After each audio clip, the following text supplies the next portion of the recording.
ఆ సమయం మనం అంటుకట్టబడి ఉండాలి. ఆ తగిన సమయం మనం ఆయనతో గడపాలి. గడిపినప్పుడు ఆయన గుణ లక్షణాలు వస్తాయి. ప్రభా 2 నిమిషాలు అవుతుంది బైబిల్ చదవటం, ఎంతవరకు ఏం కార్యాలు స్టార్ట్ అవ్వలేదు. ఏంటంట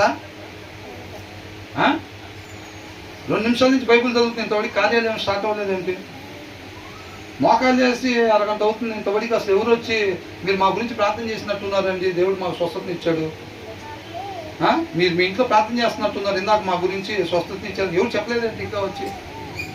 అట్లా కాదు. కాబట్టి మనం ఏం చేయాలంటే కష్టపడి వాక్యాన్ని చదవాలి, కష్టపడి ప్రార్థన చేయాలి, ఇతరులకి సహాయం చేసే దాని గురించి మన చేతులు కష్టపడాలి. వాళ్ళకి ఆత్మీయంగా కూడా వాళ్ళకి సహాయం చేసేటట్టుగా మన వాక్యం చదవటం వల్ల మనకు జీవం వచ్చింది, వాళ్ళకు కూడా మనం ఎక్కడికి వెళ్తే అక్కడ మిగతా వాళ్ళకు కూడా జీవం వచ్చింది అనమాట.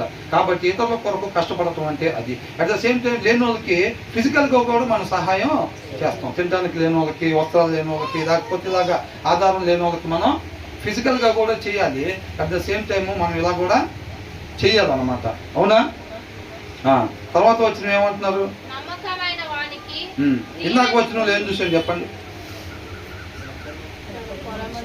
ఎవరైతే నీతిగా నిజాయితీగా మాత్రమే ఉంటారో వాళ్ళు మాత్రమే విమోచింపబడతారులే, కానీ నీతి తప్పే వాళ్ళు విమోచింపబడరు, వాళ్ళు మరలా మరణంలోనే ఉండిపోతారు. దీంట్లో ఏం నేర్చుకున్నాం?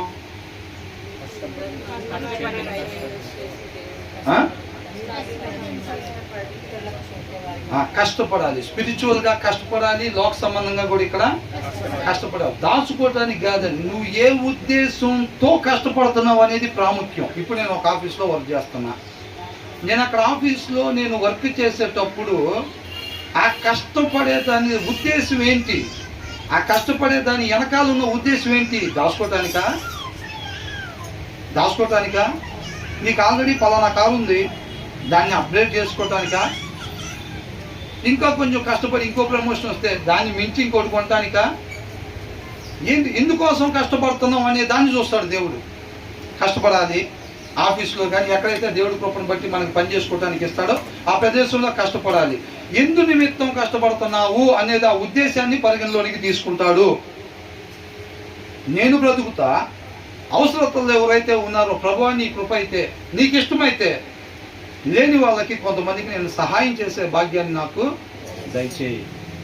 నువ్వు కష్టపడేదాని వెనకాల ఉద్దేశం అదేనా అనేది చూస్తున్నాడు దేవుడు. వాక్య సారాంశం చెప్తుంది అది.